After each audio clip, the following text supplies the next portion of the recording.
Muito bom dia! Hoje é sexta-feira, vamos aqui falar sobre vinho e Páscoa. Esse tema que foi muito pedido aí para nós falarmos sobre vinho e Páscoa. Só compartilhando aqui. E já traz a sua taça, que nós já vamos aí falar sobre essa harmonização. Trouxe até aqui, ó, uma taça personalizada escrita vinho e Páscoa. E um coelhinho. Que bonitinho o nosso coelhinho aqui. Bem representativo. Me contem, eu quero saber o que vocês vão usar aí no dia de Páscoa. Qual vai ser o prato principal? Hoje nós vamos falar aqui alguns exemplos de prato principal, sobre a harmonização. E depois nós vamos falar de sobremesa. Vamos falar um pouco de chocolate também. Mas lembrando que na semana passada foi a nossa live sobre a harmonização de vinho e chocolate. Uma live especialmente sobre chocolate e vinho. Me contem aí o que vocês vão comer no dia de Páscoa. Se vai ser um churrasco, se vai ser um bacalhau, um peixe. O que vai ter aí no encontro de família de vocês. Lembrando, mais uns dias já acontece a Páscoa. Hoje é dia 4/4, né? Mais 2 semanas aí já vai ser a Páscoa. Então, nós já vamos antecipando aí para vocês já se prepararem, já saber como arrumar a mesa de Páscoa de vocês para o encontro em família. Sejam todos bem-vindos, quem está participando. Então, hoje nós vamos falar aí sobre harmonização de vinho e comida de Páscoa. Me contem aí o que vocês vão ter. Mostrando aqui novamente a minha tacinha. Hoje eu trouxe um Merlot aqui, ó. Para compartilhar com vocês. Já tragam a taça de vocês com uma água, um chá, um suco, o que for aí, tragam. Venham fazer companhia, trago o caderno de vocês, um lápis também, para vocês anotarem aí sobre a nossa harmonização. Aqui vai ser um tradicional churrasco. Dona Virgínia falou que ela vai ser um churrasco, né? Vai pedir um vinho tinto aí já, né? Nós já vamos conversar sobre isso. Então, falando do primeiro, né? Os tradicionais de Páscoa, então, geralmente são peixes e bacalhau. Quando a gente fala aí sobre peixes e bacalhau, né? Bacalhau, ele é um prato muito clássico, ele é muito salgado também. E muitas vezes ele vai muito azeite. E isso vai pedir aí um vinho um pouquinho mais encorpado, né? Eles são vinhos com mais acidez, então vão pedir vinhos, né? Quando fica muita acidez aqui, né? Nós precisamos de vinhos para limpar esse paladar, para limpar essa acidez, né? Então, nós podemos ter aí 3 opções.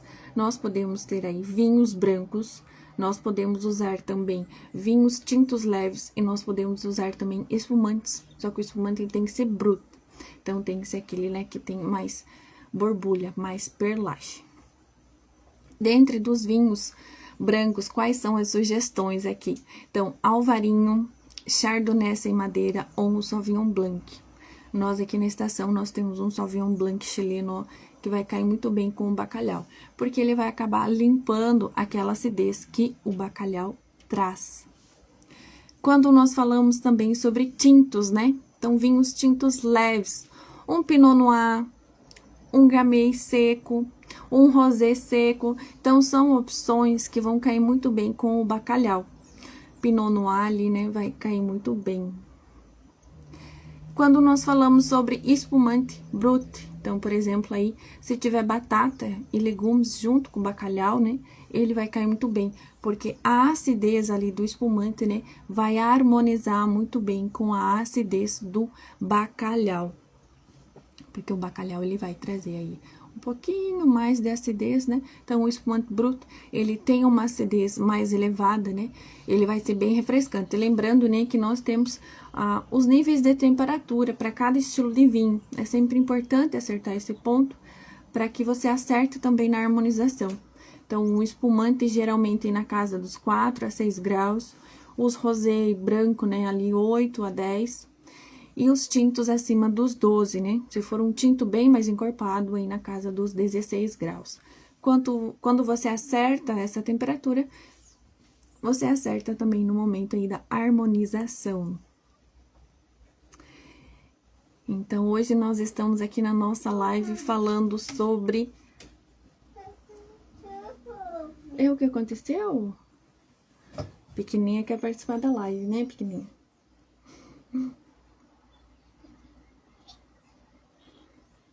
Senta ali na cadeira, senta, meu anjo. É assim, ao vivo em cores, né? Próxima harmonização. Dona Virgínia falou aqui que a harmonização lá na casa deles vai ser com carne assada, com churrasco. Então, aí, o que nós podemos ter dentro dessas harmonizações, né? Às vezes, se for cordeiro, carne, lombo suíno, né? Um frango recheado. Então, eles vão demandar um pouquinho mais de corpo. Por quê? Quando a gente fala de harmonização, né? Nós temos pratos mais leves, pratos mais encorpados também. Com isso, né? Vai pedir aí que seja ou por contraste ou por semelhança essa harmonização. Mas como nós falamos de pratos mais encorpados, né, como churrasco, carne assada, pratos de forno também, né, eles vão pedir um vinho que tenha mais corpo. O que pode ser usado, além de uma taça, um Merlot. Então, aqui nós temos um Merlot, um Cabernet Sauvignon. Então, são vinhos tintos mais tradicionais que todo mundo já do universo do vinho já conhece, né, são boas indicações, né. Aí, é o básico que ninguém vai errar, né. Então, Cabernet Sauvignon, um Merlot. Mas pratos mais encorpados, né? Eles vão pedir um pouquinho mais de tanino. Então, por exemplo, uma carne de cordeiro, né? Ela é mais gordurosa. Então, vai pedir aí um taná, às vezes um sirá também. Porque, né? O taná, ele vai harmonizar muito bem com um cordeiro. Porque o taná, ele tem muito tanino, que dá aquela secura na nossa bochecha quando a gente toma um vinho. Ele vai harmonizar muito bem com o cordeiro, porque ele vai limpar ali toda aquela gordura presente na carne do cordeiro. E um sirá também, ele é um vinho mais encorpado. E geralmente, né, esses vinhos de médio corpo ou mais encorpado, eles passaram por barrica de carvalho. Então, é sempre bom dar uma conferida também. Me contem o que estão achando aqui das nossas lives. Toda sexta-feira vamos ter live aqui às 10h15 falando sobre algum tema do universo dos vinhos. São lives mais curtas, mais interativas, para vocês aprenderem também. Muito conteúdo que a gente traz aqui para vocês, né? Baseado em muito estudo, muita experiência do dia a dia, no atendimento aos clientes. A gente sempre vê que ainda tem muitas dúvidas. Então, a gente traz aqui no formato de live, para que todo mundo tenha acesso. As lives, elas vão ficar gravadas, mas quem assiste ao vivo, né, já pode tirar as dúvidas também, fazer as anotações. Então, nós já falamos sobre bacalhau, nós já conversamos aí sobre carnes assadas, sobre churrasco, sobre cordeiro, frango também. E aí vem a parte do doce, né? Páscoa não tem como não falar dos doces. Na semana passada, nós conversamos sobre chocolate e vinho. Então, a gente falou aí, né? Teve muita interação também sobre chocolate e vinho. Que hoje eu vou falar também, mas a gente não vai se aprofundar tanto como na semana passada. Me conta aqui quem viu a live da semana passada e já fez a harmonização em casa aí. Sobre chocolate e vinho. Dona Virgínia estava aí semana passada. Ela falou que gosta de um chocolate com o vinho dela. Nós temos chocolate ao leite. Então, o que que acontece, né? O chocolate ao leite, ele vai pedir um espumante moscatel, um merlot mais frutado, que a gente conversou ali por causa do teor de gordura.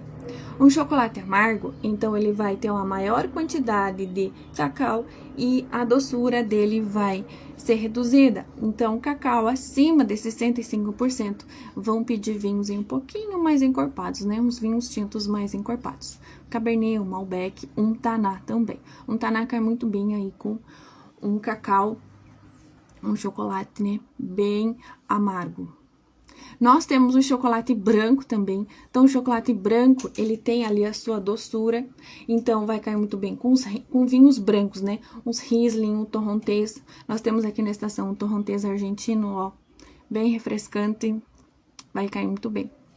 Espumantes demi-sec também. Então, espumantes com um nível de açúcar intermediário.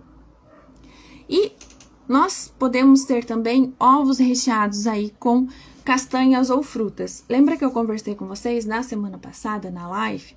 Porque quando nós temos a adição de frutas, quando nós temos a adição de nozes, castanhas, o sabor da fruta é que ele vai acabar ganhando mais espaço do que o próprio chocolate, né? Então, com isso, tem que ser vinhos mais licorosos, vinhos doces também vão cair muito bem. Então, aqui com chocolate, a gente sempre faz a harmonização. Ou a gente faz por contraste, né? Então, um amargo, por exemplo, com algo muito doce, ou a gente faz por semelhança, doce com doce. Que é o que nós vamos falar nas sobremesas também, né? Dona Virgínia falou que degustou o chocolate ao leite dela na semana passada, que ela fez a atividade de casa aí. Quando a gente fala de sobremesas, né? Muitas vezes a gente acha, nossa, com sobremesa, o que eu vou harmonizar? Dá pra gente utilizar espumante também. Só que lembrando, né? Se nós temos sobremesa muito doce, nós temos que colocar algo mais doce. É sempre o equilíbrio na balança. Sobremesas que tem um teor de açúcar elevado, pode ser utilizado, então, um espumante moscatel, o rosé bem gelado, ele tem um teor de açúcar, espumante moscatéis tem um teor de açúcar mais elevado, vai fazer uma harmonização muito bem. Mas para o tema de Páscoa, né, às vezes vão ter uma colomba pascal, tortas, pudins, nós já temos aqui no perfil da Estação do Vinho, né, pudim de batata doce com um vinho suave, o vinho terreno suave, mousses também. Então, sugestões de vinho, espumantes moscatéis, por que não brute, por exemplo, né? Porque os moscatéis, eles têm um teor de açúcar mais elevado.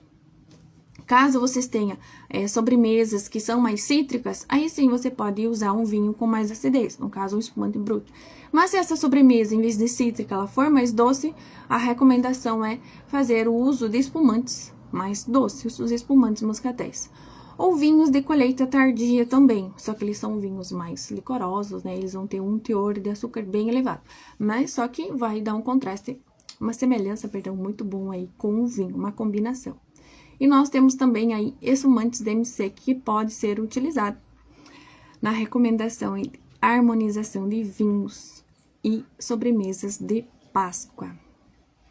Então, aqui na live, né, nós falamos aí sobre todas as possibilidades de pratos que vocês podem trazer, né, lembrando que remete, né, ao tema Páscoa. Então, nós falamos sobre bacalhau, nós falamos peixes, nós falamos de carnes assadas, e depois nós fomos para as sobremesas e chocolate também. Então, são 4 temas que nós conversamos aqui na live, com as sugestões de vinho, uma boa harmonização.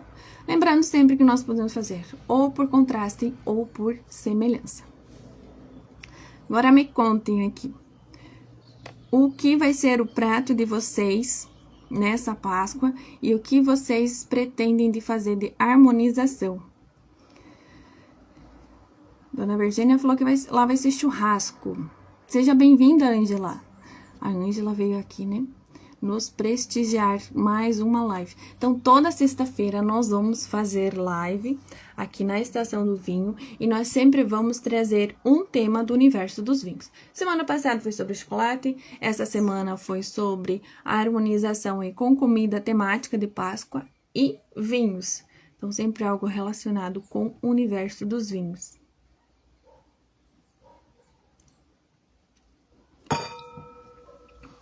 Então, nós já vamos encerrando a nossa live. Ela vai ficar gravada aqui na página. Assistam, cliquem lá para salvar. Assistam até o final e me contem nos comentários o que vocês vão usar aí como alimentação na mesa de vocês no dia de Páscoa. Qual vai ser o prato principal? Vocês falam prato e eu falo vinho. Tá bem? Nos vemos aí na próxima semana. Tchim, tchim! Feliz Páscoa!